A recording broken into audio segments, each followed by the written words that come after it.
All right, wonderful people, welcome back to this wonderful channel where we'll bring you back-to-back update and information as you do. In case it's your first time of joining us on this wonderful channel, kindly go ahead and subscribe, like, comment, share, and also remember to on your notification button so that whenever our news drop, you go be the first. We'll collect them. All right, let's go down to the news proper as it is hot. It don't share. The Prime Minister of the Biafra Republic, government in exile, Mazi Simon Èkpá Wanjoku said, in no go gree, say wetin dey happen, say una don see everything wey in the talk, say shebi it don't happen. He say before the court, say plenty things wey go happen there, say don't talk am already, say shebi una see na so. All those things take happen, and he can't really say now who they talk the truth and now who they be the liar now, because since say as everybody see say this one say evidence day. You know, say the trend now, they go tell you say you go explain tire, say evidence no day. But according to the Prime Minister of the Biafra Republic, government in exile, Mazi Simon Èkpá Wanjoku Odogun Finland, he said that evidence day, there is no need of evidence, that there is evidence that everything that he predicted happened just the same way he predicted it. He was talking about from Abinisho when he was saying that there are some people, some cabals who have connived behind to make sure that Mazi Nnamdi Kanu will not come out from that DSS detention on the 15th of December. And according to him, according to the report he mentioned some Southeast politicians, some present governors, some past governors, and also present and past senators and other lay supporters who Simon Èkpá believe that is sponsoring the hostage of Mazi Nnamdi Kanu. Then my question is, what would be the gain of these politicians that have decided that their brother, their one outspoken brother, their one brave brother, their one brother that is not a coward, that have, come out openly to speak the mind of the people. And there is one thing I find that it is not easy to convince human. It is not easy to convince human beings.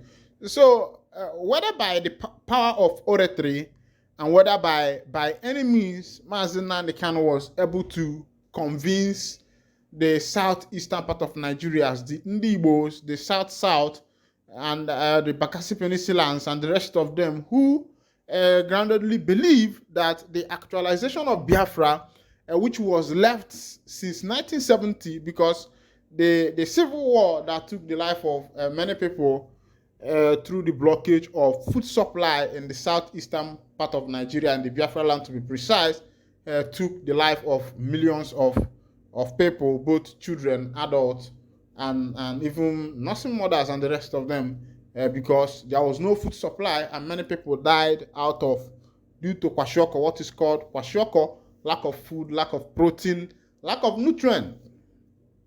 Now, ever since then, after 1960, that 1970, nobody have come up with the issue of let's talk about Biafra again.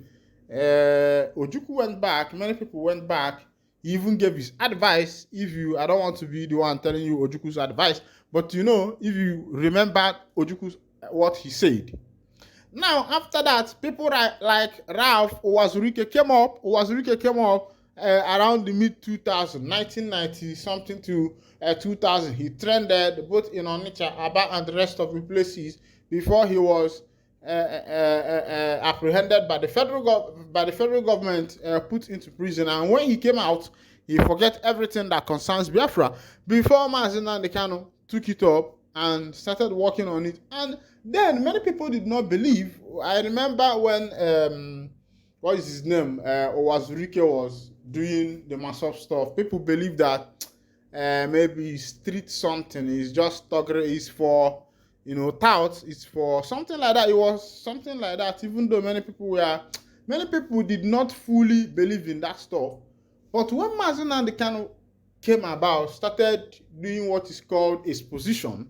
He started expository journey, letting people know what they are missing, what they should have, where they should have been, who they are, opening their eyes. And a lot of people marveled. Even people from other tribes started keying in just to listen to this man. Imagine his speech that called the attention of the whole nation, and that was immediately when the Southeast Governors Forum started putting mouth, and they say, okay, we have to launch this one down. And they first of all, they declared IPOB a terrorist organization, and immediately after they did that, the federal government took it over. They started looking for Mazi Nnamdi Kanu. Caught him then. After he was bailed, his house there was a big invasion that took about the life of 50 people or more for that invasion, of which he escaped.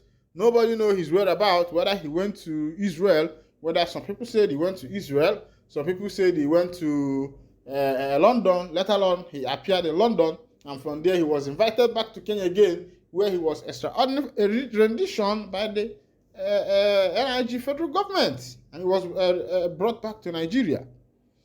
And then many people have spoken, the UN working group, the UN working organization, the ECOWAS, and people are waiting and saying, what is Ndibe Eliza, Kedife Eliza Neku?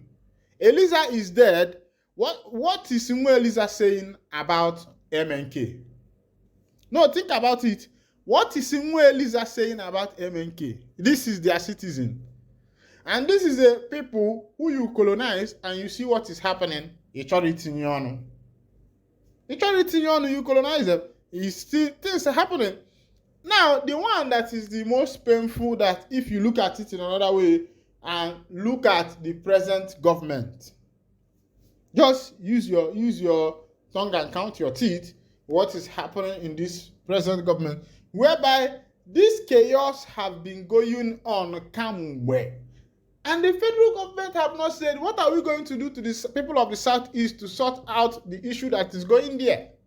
And many people have brought about solutions, said, the best solution for you to sort out what is happening in the southeastern part of Nigeria, if you actually care, is by releasing Mazi Nnamdi Kanu, because this is the person everybody is queuing behind. And now, some hoodlums have hijacked the movement. Even though that the Prime Minister of the Biafra Republic government, Èkpá, is in Finland, stabilizing his own, trying to do some things, but there are other things under leaking water here, down here in the Biafra and the southeastern part of Nigeria, and the government has been given a solution. Many people have advised the government, say, government, these are your people, release their leader, so that what is happening there will subside. And nobody's saying anything. The government is not saying anything. The president have not made any comment on that. Even the Attorney General of the Federation, who filed this case into there, the new one have not yet made any comment on this. And you are telling me what? Meanwhile, let's move on to another information, because if I start to talk as it is for my mind, we know the go. They say Ohanaeze Ndigbo endorsed Works Minister as incumbent leader of Southeast. It don't shell it. They say Ohanaeze Ndigbo, Igbo Social Cultural Organization, has endorsed Senator David Umahi as the current leader and rallying point in the Southeast geopolitical zone of Nigeria. They explained that after an extensive search for a leader who can guide the Southeast towards better political representation and a unifying rallying point, Ohanaeze Ndigbo described Umahi, the Minister of Works, as the worthy successor of esteemed leaders like Dim Odumegwu Ojukwu, Dr. Alex Ekwueme.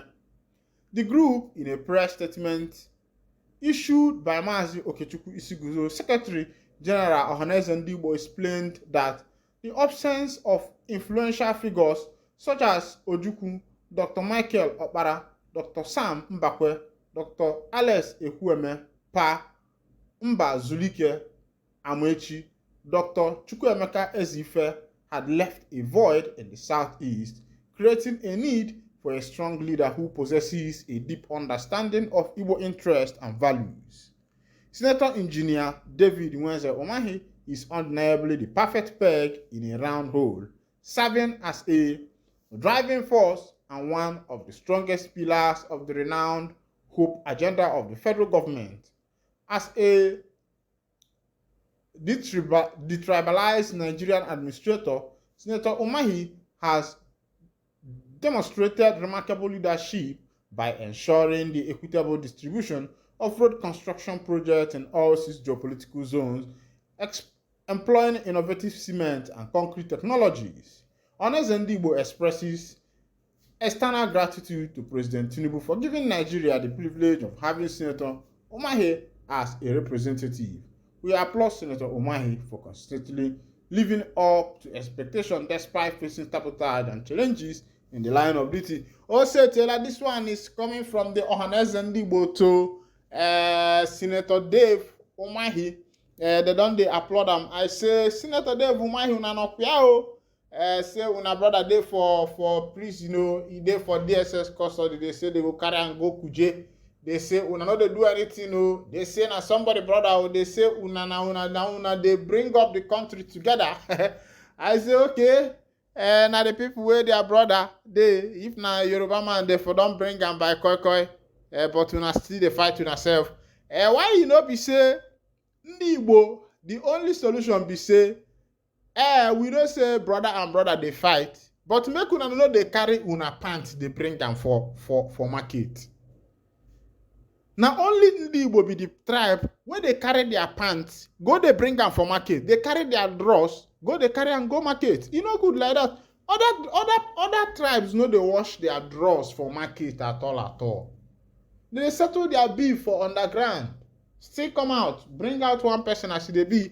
But here I got the wine and the cotton, and if not the first time where we say they carry body chook for this wonderful channel, kindly go ahead and subscribe, like, comment, share, and also remember to on your notification button so that whenever our news drop, it will be the first we'll collect. And thank you for listening.